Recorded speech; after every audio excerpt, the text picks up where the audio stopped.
Entonces, hoy vamos a compartir patrones de manifestaciones comunes en los avivamientos.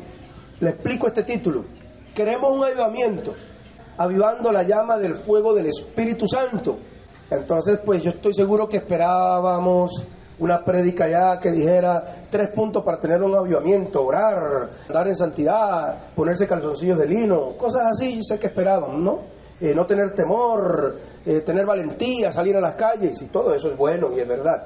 Pero yo entendí que ha habido muchos avivamientos y moveres, despertares, por decirlo de alguna forma, en la historia de la iglesia. Tanto los que están registrados en la Biblia como los que no están registrados en la Biblia, que pasaron después del libro de Hechos. Yo le digo primera de Hechos y segunda de Hechos, capítulo iglesia perseguida, capítulo iglesia apostólica, capítulo iglesia imperial, iglesia medieval, iglesia reformada e iglesia moderna. Y pues ha habido muchos avivamientos y todos los avivamientos tienen sus características, pero hay patrones comunes que si usted los ve están en todos los avivamientos.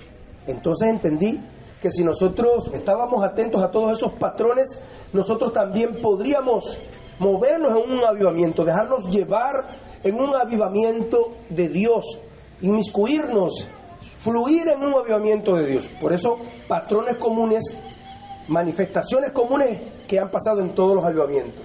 Y tengo muchos versículos bíblicos, por eso vamos a leer ahorita el texto áureo.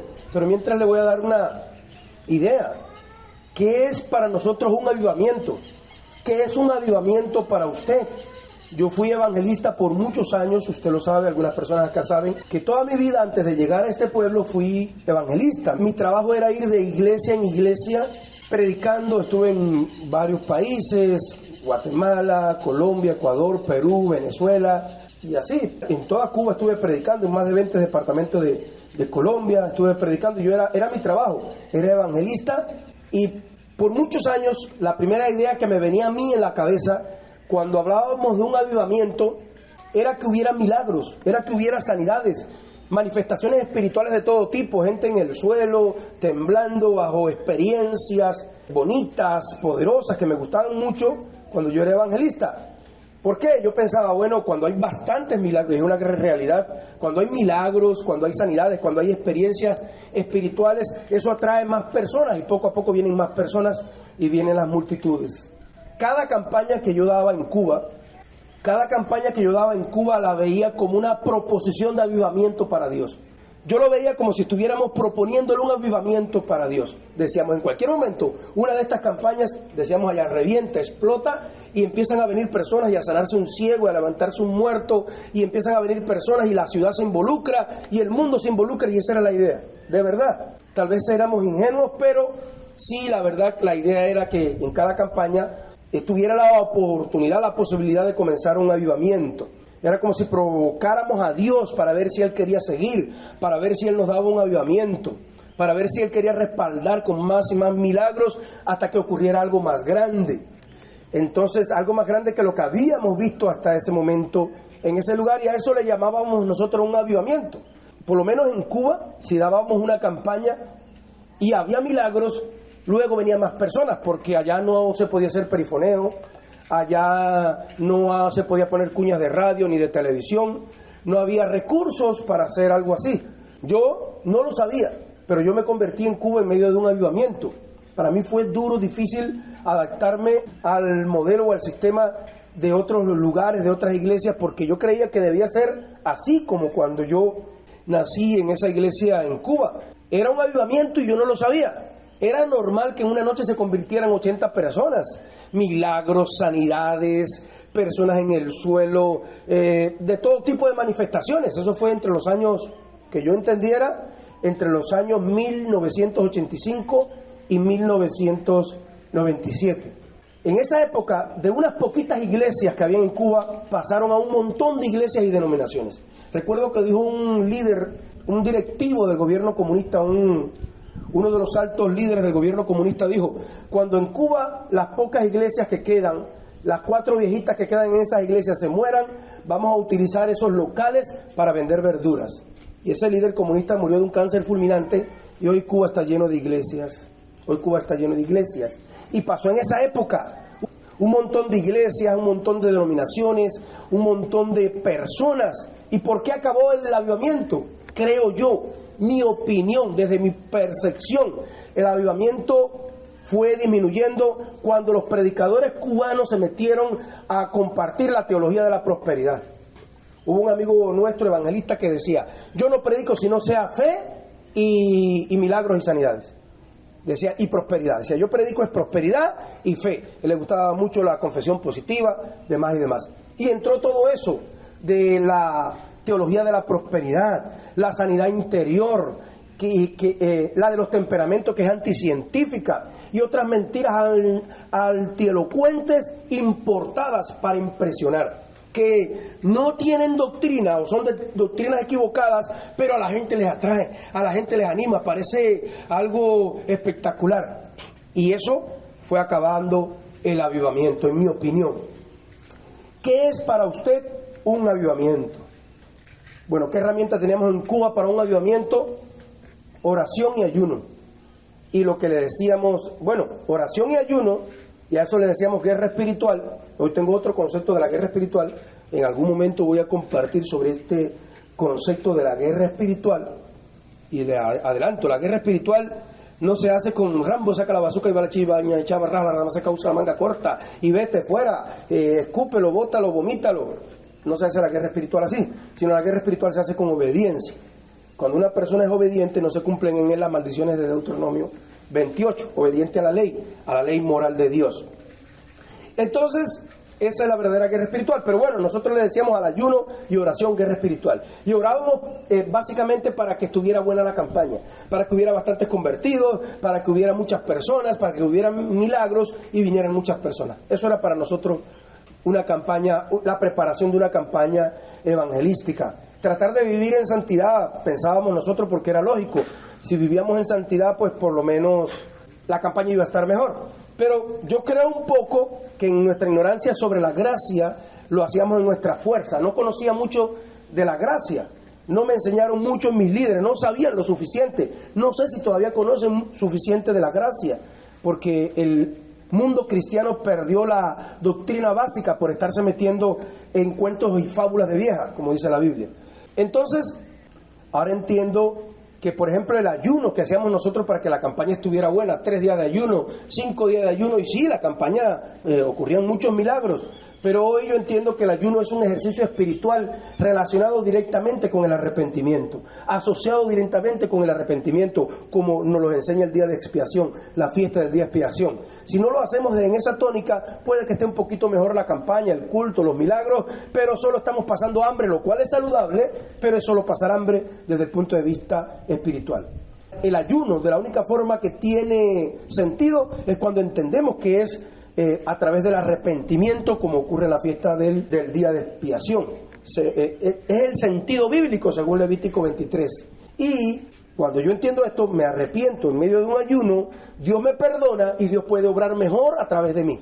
Entonces, el otro problema es que yo les hablaba de los métodos que teníamos, era buscar la santidad, pero por nuestra fuerza. Tal vez no conocíamos totalmente la gracia o completamente la gracia, lo hacíamos por intuición, dirigidos por el Espíritu Santo, pero no porque tuviéramos una conciencia de doctrina. Y entonces, el problema es que si busco la santidad por mis fuerzas y no por el poder de la gracia, como fruto del Espíritu Santo, no me lleva a fluir en una santidad a través del fruto del Espíritu Santo. Y lo más seguro que al final de la campaña o del culto voy a tratar consciente o inconscientemente de robarme la gloria de Dios. Y eso es lo que le pasa a muchos líderes religiosos, que usted ve que empiezan en una iglesia pequeñita, con un poco de árboles alrededor, quiere estar en su casa tomando tinto a toda hora y conversando con usted para traerlo a la iglesia, pero cuando tenga 300 personas no hay quien lo encuentre, ese pastor. Y después cuando tienen 300 o 400 personas se vuelven orgullosos.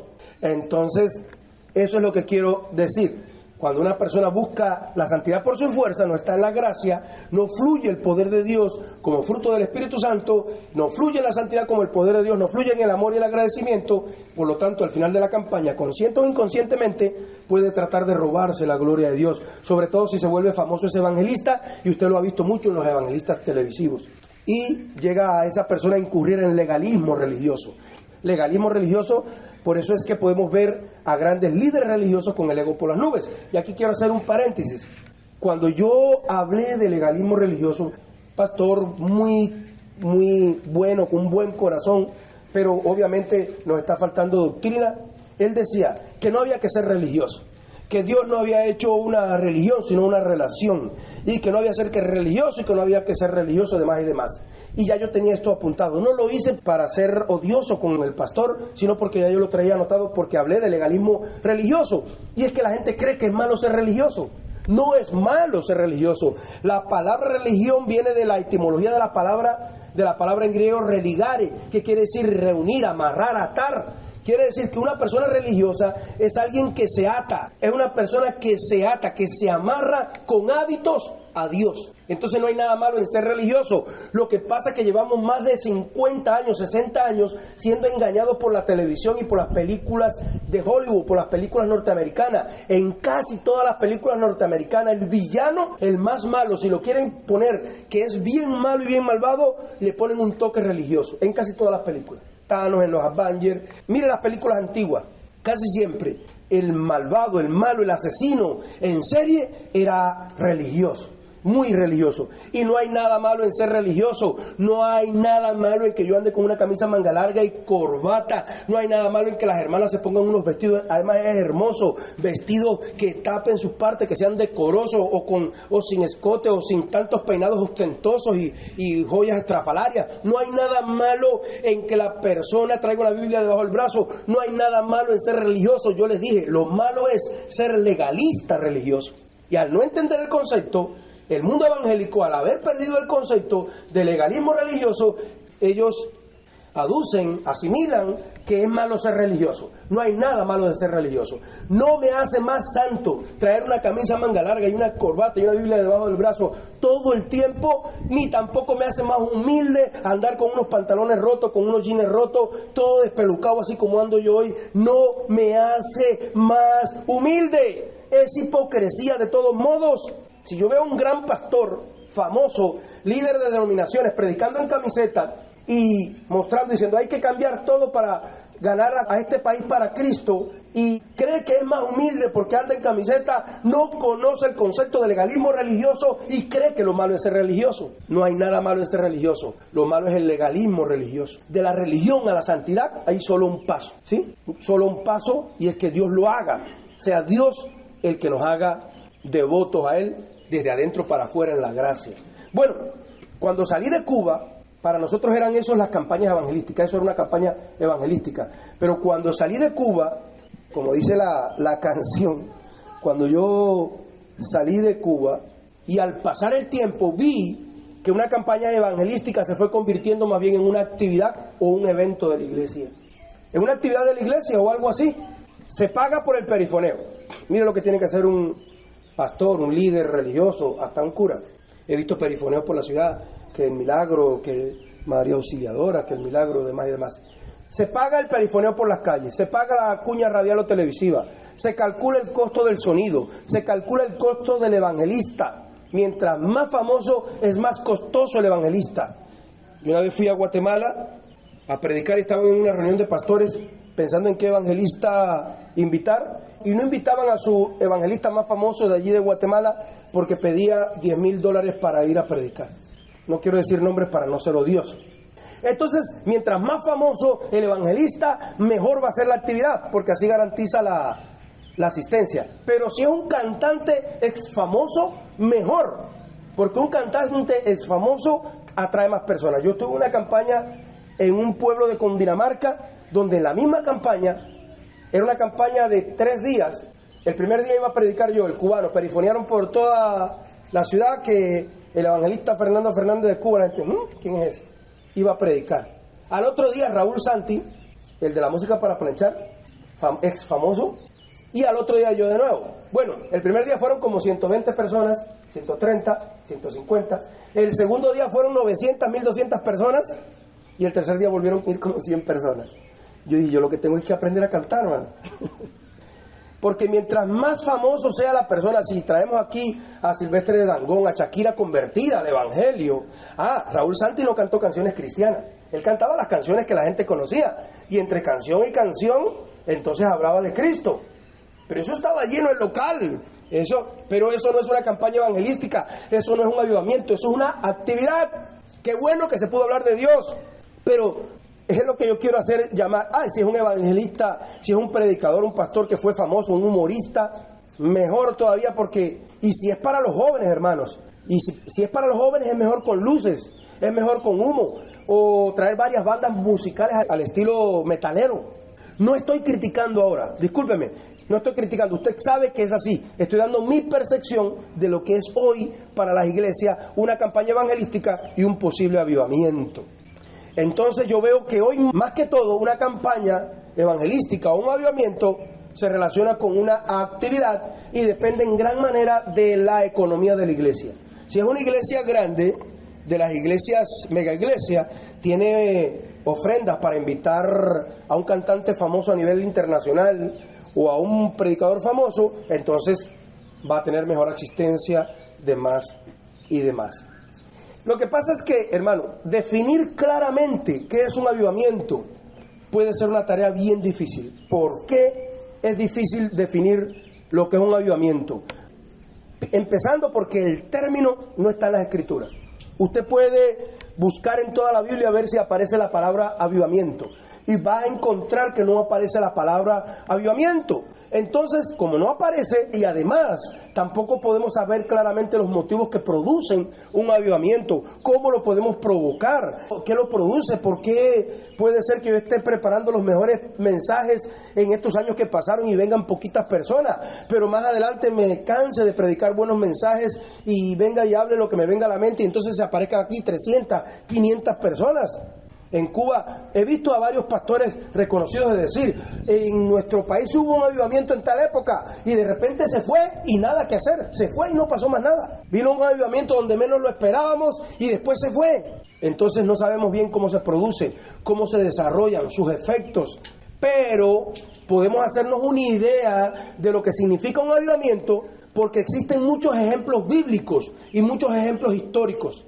Muchos ejemplos bíblicos, muchos ejemplos históricos de lo que fueron avivamientos en el pasado y de ellos podemos aprender. Algunos usan las palabras despertar, otros usan la palabra renovación o movimiento espiritual, mover espiritual, y existen algunos patrones que se pueden identificar, que se repiten en todos los avivamientos, que pasan en todos, en cada mover espiritual, en cada renovación, en cada despertar.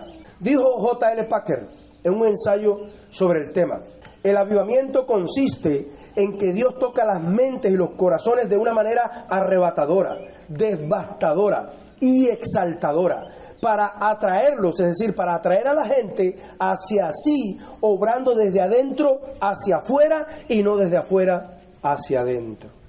Entonces, vamos a hablar de esos elementos, patrones que coinciden, que han estado en la mayoría de los avivamientos o en todos los avivamientos, tanto en los bíblicos como en los de la historia de la iglesia. Voy a mencionar algunos de los avivamientos, despertares o movimientos o renovación que registra la Biblia y otros que ocurrieron a lo largo de la historia. Si no los podemos tocar todos hoy, pues entonces lo dejaremos para una segunda parte, pero los primeros los voy a tocar de una manera más sólida y los últimos ya usted va a entender la idea y va a ser más ligero. No vamos a estudiarlo todos por detalle, pero sí vamos a ver más o menos los patrones que se repiten en estos avivamientos. Por ejemplo, el avivamiento que lideró Moisés, o despertar que lideró Moisés, el de Nehemías, Josías, el rey Josías, Jesús, el Cristo, el Rey de Reyes, lideró el despertar, el avivamiento más grande de toda la historia de la humanidad. El avivamiento del libro de Hechos, capítulo 2, el del día del Pentecostés. El avivamiento de Lutero en el 1517. Y hubieron otros avivamientos que no nos va a dar tiempo a estudiar, pero que sí tienen los mismos elementos que estos avivamientos bíblicos. Por ejemplo, entre el año 1730 y 1755 hubo lo que se llamó el Gran Despertar en las colonias británicas de América y en las Islas Británicas, con George Whitefield, con John Wesley y Jonathan Edwards. En el 1790 al 1840 hubo algo que se le llamó el Segundo Gran Despertar. Y en 1855 al 1930, el Tercer Gran Despertar, donde fueron protagonistas de esta renovación D.L. Moody, Charles Spurgeon, Hudson Taylor, William Booth, George Miller y muchos más. En esos avivamientos, la espiritualidad, la santidad, las experiencias sobrenaturales fueron relevantes. Estos se dieron en Europa, Estados Unidos y en muchos países. También podemos ver algo del avivamiento de la calle Azusa, de donde vienen las iglesias pentecostales, de donde vienen las asambleas de Dios. Pregunté en la vigilia, ¿cuántos son pentecostales? Y la gente se asustó y ninguno levantaba la mano. Y el problema es que acá hay una secta que se llama Pentecostal o algo así, tiene el nombre pentecostal, se tomó el nombre para sí, pero la palabra pentecostal no es de ellos. Y las asambleas de Dios y todas las iglesias carismáticas que creen en milagros y sanidades y mover del Espíritu Santo son pentecostales. Y ahorita vamos a ver por qué. Entonces, los evangélicos, los cristianos evangélicos modernos, casi todos se consideran pentecostales. Y esto viene desde el avivamiento de la calle de Azusa. Y hoy, en su gracia, si Dios quiere, nos puede hacer regresar a un avivamiento. Mencioné todos los avivamientos que podríamos mencionar hoy. Vamos a tratar de adelantar para que yo pueda hacerme entender la idea. ¿Cuáles son los patrones comunes que coinciden o que han estado en la mayoría de estos avivamientos? Por ejemplo, el avivamiento de Moisés. Esté atento porque va a ir entendiendo la idea, para dónde queremos ir. Todo el mundo conoce esta historia, todo cristiano conoce la historia. El pueblo de Dios estaba esclavizado en Egipto, se agravó la esclavitud en Egipto, el pueblo oró a Dios, dice la Biblia que gemía, y ese gemido, ese clamor subió a Dios, y Dios fue a libertar su pueblo. Se los voy a leer. Hechos 2:23 dice: aconteció que después de muchos días murió el rey de Egipto, y los hijos de Israel gemían a causa de la servidumbre y clamaron. Y subió a Dios el clamor de ellos con motivo de la servidumbre. Y oyó Dios el gemido de ellos y se acordó de su pacto con Abraham, Isaac y Jacob. Y miró Dios a los hijos de Israel y los reconoció a Dios. Nosotros sabemos hoy que Egipto tipifica el mundo, ¿cierto? Y que el faraón simboliza a Satanás, que esclaviza al ser humano. Y que la dureza de la servidumbre tipifica el dolor que trae la vida de Egipto, la vida que trae el pecado, la vida que trae el ego, el deseo de vivir solo para sí mismo. Una persona que viene del mundo, que es cristiano, y no entiende que el mundo es un sufrimiento, no siente que el mundo es un sufrimiento, una tristeza, esa persona no ha nacido de nuevo. No ha nacido de nuevo porque no entiende el dolor del pecado, la esclavitud del egoísmo, no la entiende. Entonces, cuando leemos Éxodo completo nos damos cuenta de que Dios en su plan eterno tenía ya todo preparado para salvar al ser humano. Que ya tenía preparado al libertador antes que ellos gimieran. Cuando ellos gimieron ya había nacido Moisés, ya estaba allá en la casa del faraón. En todo ese tiempo Dios tenía preparado el libertador. ¿Por qué? Porque Dios tenía eso profetizado, se lo había dicho a Abraham desde casi 400 años antes. Dios había levantado y preparado a Moisés y le llama y le habla de la promesa que le había hecho a Abraham. Se los leo en Éxodo 3:15. Además dijo Dios a Moisés: así dirás a los hijos de Israel: Jehová, el Dios de vuestros padres, el Dios de Abraham, el Dios de Isaac y el Dios de Jacob, me ha enviado a vosotros. Entonces, podemos ver que en este avivamiento, lo primero que podemos darnos cuenta es que fue un avivamiento iniciado por Dios. Dios mismo envió a Moisés a ir a explicar claramente la promesa. ¿Qué elementos, qué patrones vemos en este avivamiento? Que primero lo inició Dios. Lo inició Dios de una profecía que estaba hacía siglos. Y Dios mismo lo inició, lo preparó, levantó un líder y mandó a ese líder que fuera a explicarle claramente la promesa a ese pueblo. Es claro que el objetivo de Dios para iniciar un avivamiento, un despertar, fue hacer comprender la promesa a su pueblo por medio del líder que él preparó. Hubo una iniciación que comenzó Jehová a partir de algo que era una profecía, y además Dios mismo preparó las condiciones, permitió que la esclavitud se agravara para preparar las condiciones para que ellos oren. Y cuando ellos oran, ya comienza el cumplimiento de la promesa de liberación. Y entonces ya Dios envía a Moisés. Éxodo 3:16 dice la palabra: ve y reúne a los ancianos de Israel y diles: Jehová, el Dios de vuestros padres, el Dios de Abraham, de Isaac y de Jacob, se me apareció diciendo: en verdad os he visitado y he visto lo que os hacen en Egipto, y he dicho: os sacaré de la aflicción de Egipto. a la tierra del cananeo, demás y demás, dice a una tierra que fluye leche y miel. Entonces Dios les explica, Dios le dice a Moisés que vaya y le diga al pueblo, a los ancianos y a todos, lo que él le mencionó que era el cumplimiento de esa promesa. En Éxodo 4:29 dice, y fueron Moisés y Aarón y reunieron a todos los ancianos y los hijos de Israel. 4:30, y habló Aarón acerca de todas las cosas que Jehová había dicho a Moisés, e hizo señales delante de los ojos del pueblo, y el pueblo creyó, y oyendo que Jehová había visitado a los hijos de Israel y que había visto su aflicción, se inclinaron y adoraron. Entonces sí que ve que patrones hubo. Primero, Dios lo inició. Segundo, las condiciones estaban preparadas. Ya Dios tenía preparado el líder. Ellos oraron. Dios envió al líder. Les explicó claramente el motivo del despertar de la liberación. Y ellos creyeron. Y cuando creyeron, siguieron milagros, señales, prodigios. Y ellos se inclinaron y adoraron. ¿Sí? ¿Cuáles patrones o elementos vemos que aquí que coinciden y que han estado en la mayoría de los avivamientos? Hubo una reunión donde se explicó la palabra de Dios por medio del líder, y a los demás ancianos y al pueblo se les dio la explicación, entendieron, y cuando entendieron hubo un sentimiento, dice que ellos adoraron, creyeron y adoraron, hubo un sentir, y luego siguieron milagros para confirmar la palabra que había sido expuesta. Entonces todos creyeron y adoraron. ¿Ve la diferencia con lo que creía yo que era un avivamiento? Lo mío era que hubieran milagros, sanidades y de todo tipo de manifestaciones espirituales para que la gente viniera y predicara la palabra. Y resulta que según el modelo de Moisés, la gente tenía que entender primero y después le seguían los milagros y las sanidades. Y todo el pueblo creyó y adoraron y quedaron preparados para la liberación. Segundo, el avivamiento que ocurrió cuando Nehemías. ¿Cuáles fueron los elementos o patrones que coinciden o que han estado en la mayoría de avivamientos que estaban en este gran despertar, en esta reforma de Nehemías? Bueno, unos 1000 años después de Moisés y unos 400 años antes del nacimiento de Jesús, la nación de Israel, el pueblo judío, estaba en un estado de desesperación. Sus naciones fueron destruidas, tanto la casa de Israel, el reino del norte de Israel y el reino del sur de Judá estaban destruidos. La ciudad de Jerusalén estaba destruida, fue completamente conquistada por los babilonios.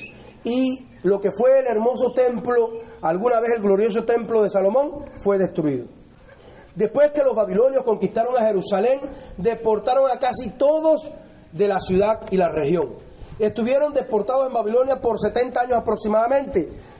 Jerusalén era un pueblo fantasma, Israel estaba desierto. Parecía que Israel iba a terminar como esas ciudades antiguas que hoy son ruinas, que se encuentran solo algunos pedazos de piedra por allá.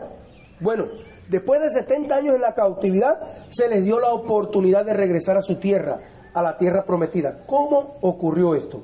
Bueno, Nehemías oró, dice la Biblia, para presentarse al rey Artajerjes y hacer su petición sobre Jerusalén.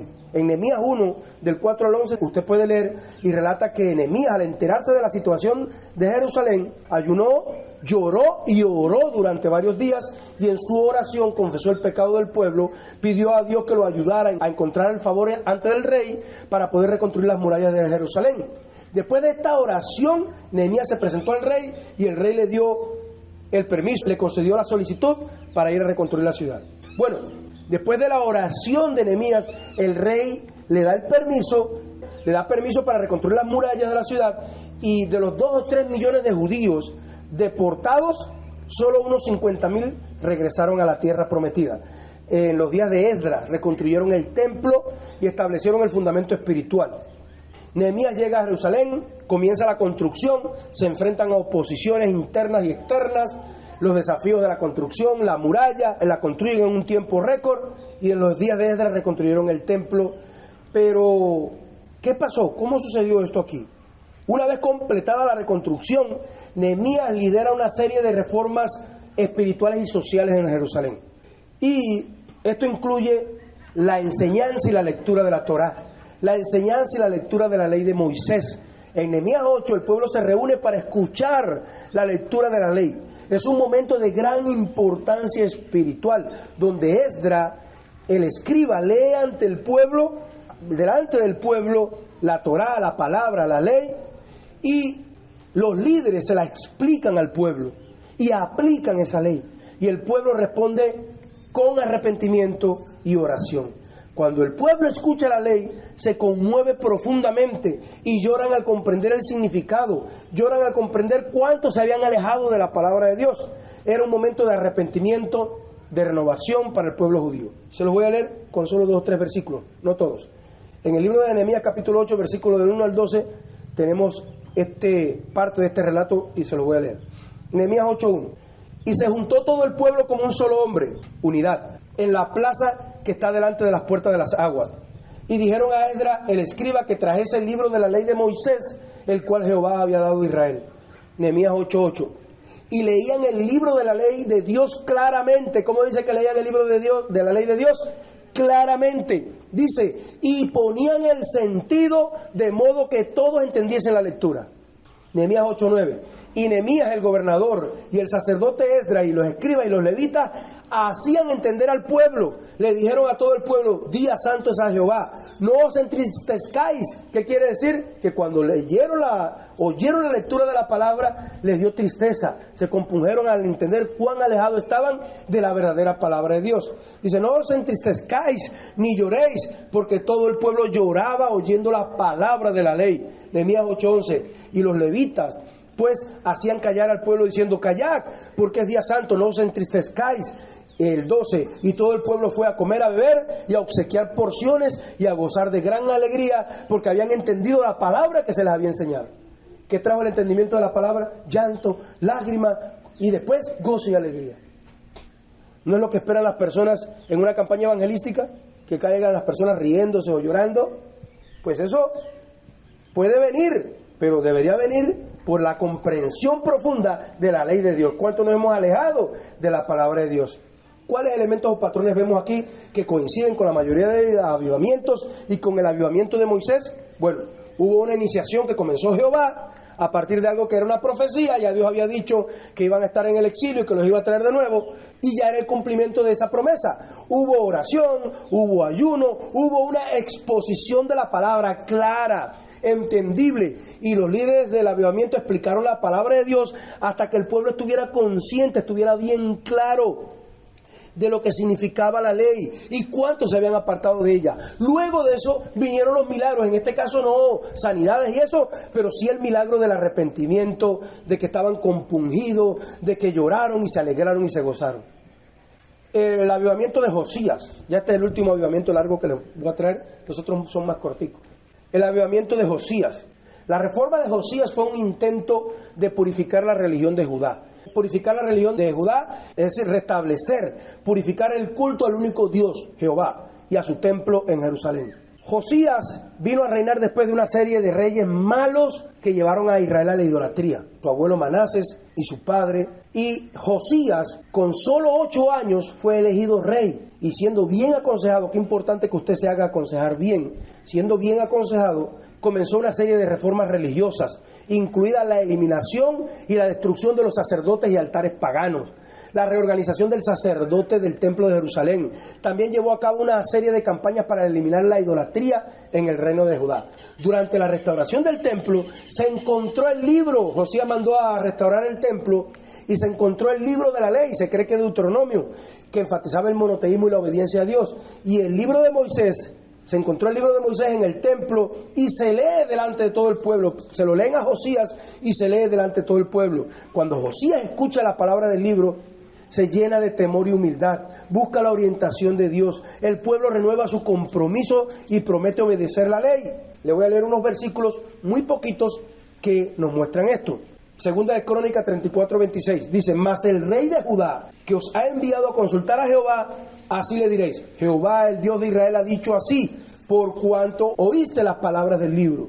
34:27 y tu corazón se conmovió y te humillaste delante de Dios al oír sus palabras sobre este lugar y sobre sus moradores, y te humillaste ante mí y rasgaste tus vestidos y lloraste en mi presencia. Yo también te he oído, dice Jehová. Bueno, ya usted está entendiendo para dónde vamos. ¿Qué elementos o patrones vemos aquí? En este avivamiento hubo una exposición de la palabra de Dios que se había perdido. Casi siempre un avivamiento se perdió la palabra de Dios, se perdió la doctrina, se olvidaron de predicar la palabra veraz, la palabra verdadera, y la reencuentran, la entienden y lloran y se manifiesta Dios. Entonces Josías lloró y todo el pueblo lloró. Jesús, ya aquí son más corticos. Jesús, el Señor Jesús trajo el avivamiento más grande de toda la historia de la humanidad, antes de Él y después de Él. Pero ese avivamiento, ese despertar que Él trajo, ¿qué patrones tenía? Jesús se centró en una sola cosa: hacer entender bien su mensaje. Por eso dice, yo no he venido a eliminar la ley, yo no he venido a abrogar la ley, Mateo 5:17, sino he venido a explicársela bien y hacerla cumplir. Entonces se enfocó en hacer entender bien el mensaje, en concientizar, no en emocionar. Y los milagros respaldaban que Él era el Mesías. Y los milagros respaldaban que Él era el Mesías porque Él estaba haciendo lo mismo que los profetas habían dicho que Él haría, que iba a hacer milagros. Entonces, les leo Mateo 9:35, dice: Jesús recorría todas las ciudades y las aldeas y enseñaba en las sinagogas de ellos, predicaba el evangelio del reino y sanaba toda enfermedad y toda dolencia. Y mire, Mateo 4:23, Jesús recorría todo Galilea, enseñaba en la sinagoga de ellos, predicaba el evangelio y sanaba toda enfermedad y toda dolencia en el pueblo. ¿Qué hacía Jesús? Primero llegaba haciendo milagros. ¿Cuántos quieren prosperidad? ¿Cuántos quieren que no le falte comida? ¿Quién quiere estar sano de su enfermedad? Primero enseñaba. Cuando la gente entendía y se arrepentía, detrás venían los milagros. Hubo una iniciación. Aquí hubo una iniciación que comenzó Jehová. Una profecía que venía desde la fundación del mundo, que ya desde la fundación del mundo estaba preparado el Mesías y que ya era el cumplimiento. Hubo oración, Jesús oró como nadie, el pueblo, los apóstoles, hubo ayuno, hubo exposición de la palabra más clara que nunca, que el pueblo entendiera, una claridad del Antiguo Testamento como nunca nos trajo el Señor Jesús. Y los milagros vinieron como prueba de que el Señor era el Mesías. Hizo milagros para que vieran que Él era el Mesías que los profetas habían dicho que iba a venir. Entonces, ese mover espiritual cambió la historia de la humanidad. El de Hechos capítulo 2. En el Nuevo Testamento hay un pasaje que describe un avivamiento masivo que vino como respuesta al Evangelio y está en Hechos capítulo 2 en adelante.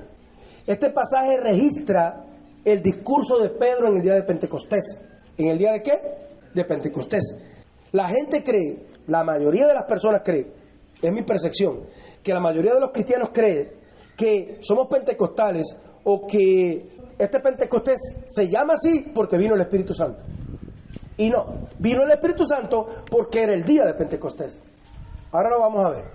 Entonces, en este pasaje se registra el discurso de Pedro en el día de Pentecostés, donde predica el Evangelio a una multitud reunida en Jerusalén. Después de escuchar el mensaje de Pedro sobre Jesús, sobre Jesucristo, sobre el Mashiach, sobre Yeshua, sobre el Cristo crucificado y resucitado, después de oír ese mensaje, la multitud queda profundamente conmovida. Fíjense que la multitud pregunta, ¿qué hacemos? Cuando Pedro les dijo, el Jesús que vosotros crucificasteis, les dijo que vosotros crucificasteis, ellos entendieron la culpabilidad. Cuando entendieron el pecado, preguntaron, ¿qué haremos? Quedaron profundamente conmovidos y preguntaron qué hacer. Es decir, hubo una exposición de la palabra, una prédica, un sermón bien claro. Y las personas responden preguntando qué hay que hacer, y Pedro les responde que se arrepientan y sean bautizados en el nombre de Jesucristo, de Yeshua el Mashiach, para el perdón de pecados, y recibirían el don del Espíritu Santo. Como resultado, unas 3,000 personas responden al llamado. Recuerde esa cifra, unas 3,000 personas se arrepienten de sus pecados y son bautizados ese mismo día. Es un ejemplo notable de un avivamiento, 3,000 personas y todos los días, 3,000 personas ese día y todos los días se iban añadiendo esa cantidad. ¿Cuáles patrones vemos aquí que coinciden en la mayoría de los avivamientos? Hubo de todo, hubo promesa, hubo oración, hubo una exposición clara de la palabra por el apóstol Pedro, donde los lleva a entender claramente por qué ellos, los lleva a entender claramente que ellos y por ellos había sido crucificado Jesús. Hechos 2:23. A este, entregado por el determinio y consejo anticipado conocimiento de Dios, prendisteis y matasteis por manos de inicuos, crucificándole. De tal manera que ellos compungidos preguntaron, ¿qué haremos? Hechos 2:37. Al oír esto se compungieron de corazón y dijeron a Pedro y a los apóstoles, varones hermanos, ¿qué haremos? Y Pedro les dijo, arrepentíos y bautícese cada uno de vosotros en el nombre de Jesucristo para perdón de pecado y recibiréis el don del Espíritu Santo. Pero ahora, aquí, en este avivamiento, veo una exposición clara de la palabra y una alusión fuerte a la palabra, a que lo importante para un avivamiento es la palabra, no solo en el sermón de Pedro. Veo que reafirma la importancia de la palabra no solo en el sermón de Pedro, sino más que todo o también en el nombre de la fiesta llamada Pentecostés. ¿Sabe lo que dicen algunos manuales de doctrinas? No voy a decir de qué concilios para no herir sensibilidades. Siempre hemos entendido lo que dicen estos manuales. Si usted pues es un cristiano de años que oye, tal vez esto es lo que ha entendido. Que la palabra Pentecostés viene del griego Pentecostés, que significa quincuagésimo o 50. Y con esa palabra se describe la fiesta de la cosecha del quincuagésimo día después de la Pascua Florida. El evangélico lo tiene como que después de la Pascua Florida. Se acuerda que la Pascua Florida fue la que en el concilio de Nicea, Constantino y los padres de la iglesia quisieron tomar, el día que quisieron tomar ellos, para diferenciarse lo más posible de la iglesia judía, de la iglesia cristiana judía. Y entonces cambiaron la fecha y en vez de celebrar Pentecostés en la fecha que lo celebraban los judíos, ellos escogieron que después del equinoccio de primavera, ¿se acuerdan que yo expliqué eso? Después del equinoccio de primavera, la primer luna llena iba a ser el domingo de resurrección de la Pascua Florida. Y no, nada que ver, eso lo cambiaron en el concilio de Nicea que hicieron por petición de Constantino. Y que eso hace que se acabe la Pascua. Entonces, según ellos, el nombre de Pentecostés viene por esa palabra quincuagésimo, que tiene que ver con la cosecha de cebada y con la terminación de la cosecha de trigo. Y que también se llama Pentecostés, nuestras denominaciones, que somos pentecostales, porque en el libro de Hechos, en el capítulo 2, sucedió el descenso del Espíritu Santo, el hablar en lenguas, los milagros y todo lo que pasó cuando vino el Espíritu Santo. Es decir, ellos dicen que somos pentecostales porque estamos abiertos a las manifestaciones del Espíritu Santo que hubo en el día de Pentecostés. Y yo no digo que eso esté mal, pero puede estar mejor la explicación. ¿Qué es de verdad Pentecostés? ¿Se acuerdan de Deuteronomio 4, del 12 al 13?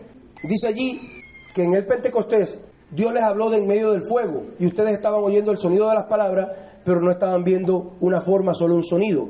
Y Él les dijo su pacto, ordenándoles cumplir los 10 mandamientos, y Él los grabó en tablas de piedra. ¿Qué es el Pentecostés entonces? Aquí hago un alto. ¿Qué entendemos nosotros como evangélicos que es un Pentecostés? ¿O por qué entendemos los evangélicos que somos pentecostales? Bueno, somos pentecostales porque creemos en el mover del Espíritu Santo que hubo en el día del Pentecostés. Eso le falta la mitad de la historia, o el 90% de la historia. Hubo manifestaciones y qué bonito que hubieran milagros y sanidades acá. No somos pentecostales solo por eso, o por eso. La fiesta de Pentecostés, usted sabe que es una fiesta 50 días después de la fiesta de Pascua. Las 4 primeras fiestas judías, las primeras 4 fiestas judías o fiestas de primavera, y le decimos judías, pero no son fiestas judías. Realmente se le dice fiestas judías porque son casi ellos los únicos que las celebran. Son fiestas bíblicas, están en Levítico 23. Entonces, las primeras 4 fiestas de Levítico 23 o fiestas para Jehová son Pascuas o Pesas, panes sin levadura, Hajamashá, creo, primicias o bicurín, y 50 días después de Pascua, Pentecostés o Shavuot. Shavuot, que quiere decir en hebreo semana. La fiesta de Pascua, se acuerda que las fiestas son conmemorativas, simbólicas y proféticas. La fiesta de Pascua conmemoraba la salida de Egipto, cuando Dios, por medio de la sangre del cordero que degollaron y pusieron en los postes y en las puertas de la casa, y vino la plaga de la muerte de los primogénitos, por medio de esa sangre, donde quiera que estaba la sangre en las puertas y postes de la casa, no llegaba el ángel de la muerte, no llegaba el destruidor. Por eso se llama Pascua. La palabra Pascua viene de la palabra Pesas, que al no haber transliteración, entonces lo más cercano que encontraron a Pesas fue Pascua. Y quiere decir saltar por alto. Porque el ángel de la muerte, saltar por alto, porque el ángel de la muerte, donde veía la sangre, saltaba, pasaba esa casa y no llegaba a ella. Y en la que no estaba, sí mataba el primogénito. Entonces, esa fiesta de Pascua conmemora la liberación del pueblo de Egipto por la sangre del cordero, porque por esa plaga de los primogénitos, el faraón dejó ir al pueblo, echó al pueblo de Egipto. Entonces, como comieron panes sin levadura por la premura, por la salida, también al otro día comienzan los 7 días de panes sin levadura. Y después Dios instituye la fiesta de primicia, que tiene que ver con la cosecha de cebada, con la primicia, el inicio de la fiesta de la cosecha de cebada, pero más adelante en el Nuevo Testamento está asociada a algo muy poderoso. Entonces, la fiesta de Pascua, salida de Egipto por la sangre del Cordero, para nosotros tipifica la muerte de Jesús en la cruz.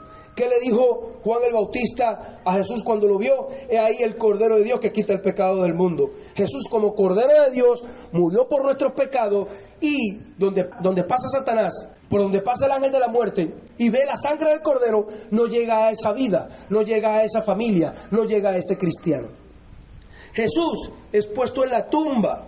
Jesús es puesto en la tumba llevando el pecado del mundo. Asimismo, en la fiesta de panes sin levadura, los judíos sacan la levadura de sus casas, que simboliza pecado. Al tercer día de la fiesta de Pascua, los judíos estaban llevando las primicias allá al templo para hablar del inicio de la cosecha de cebada. Y entonces, ese mismo día de fiesta de primicia, estaba Jesús resucitando de la tumba, dice Pablo, como muestra, como primicia de la resurrección, queriendo decir que todos nosotros vamos a resucitar. Si el poder del Espíritu Santo levantó a Jesús de los muertos, también lo va a hacer con nosotros en el día del arrebatamiento. Amén. Ahora, 50 días después, ¿sí, hermano? Sí, las fiestas eran como el agasajo. Cuando el pueblo se portaba bien, vengan fiestas. Cuando el pueblo perdía la doctrina y se portaba mal y se salía de la ley, perdía las fiestas. ¿Qué hace aproximadamente 2000 años que no tiene el pueblo evangélico en el mundo? No tiene fiesta. Entonces, yo podría interpretar que a Dios no le gusta la doctrina del todo que estamos manejando los evangélicos. Bueno, 50 días después de Pascua, de la muerte del Cordero, de la muerte de Jesús, ¿qué estaba pasando? Allá en Egipto, volvamos a Egipto. 50 días después que sale el pueblo de Egipto por la muerte del Corderito y la sangre en las puertas y dinteles, 50 días después, el 50º día, el Pentecostés día de la muerte del Cordero, estaban los judíos frente al monte de Sinaí. Frente al monte de Sinaí había relámpagos, truenos, sonido ensordecedor. Y allí, mientras estaban allí, Dios les dio la Torá, la Biblia, la palabra, la ley a su pueblo. Toda la Biblia resumida en 10 mandamientos. ¿Se puede resumir toda la Biblia en 10? En más. Jesús dijo que se pueden resumir en 2. Ama a Dios con todo y a tu prójimo como a ti mismo. Entonces, Pentecostés, que simboliza para el pueblo judío todavía hoy, el día en que Jehová le dio la palabra al pueblo de Dios, le dio la palabra a los hombres, el día en que la Biblia vino al mundo. Entonces, hermanos, ¿cómo tienen valor de los hombres o los políticos o los gobiernos o los líderes religiosos poner un día de la Biblia que le salió de su imaginación y que casi siempre cae en Halloween o en los días de Halloween, cuando el día de la Biblia lo puso Dios? Para nosotros es la gracia, sabemos que todos los días son de Dios. Hechos 5:43, Hechos 5:42 y 43, y todos los días en el templo y por las casas no cesaban de predicar a Jesucristo. Pero mirándolo bien, aquel día de Halloween no es ningún día de la Biblia. El día que Dios le dio la Biblia a los hombres fue allí, en Pentecostés. El día de Pentecostés se llama así, no porque hubieron manifestaciones y milagros, sino porque llegó la palabra de Dios. Y donde llega la palabra de Dios y se entiende, irremediablemente van a seguir milagros, prodigios, señales y maravillas y cosas sobrenaturales de Dios. Amén. Van a ocurrir. No se llama Pentecostés porque hubo milagros. Se llama Pentecostés porque esperaron 50 días para que Dios le diera la palabra de Dios. Y cuando llega la palabra de Dios, va a haber milagros en esas vidas, en esas familias. Amén. Esa es la gran verdad y la gran equivocación, hermano, que tenemos que rectificar.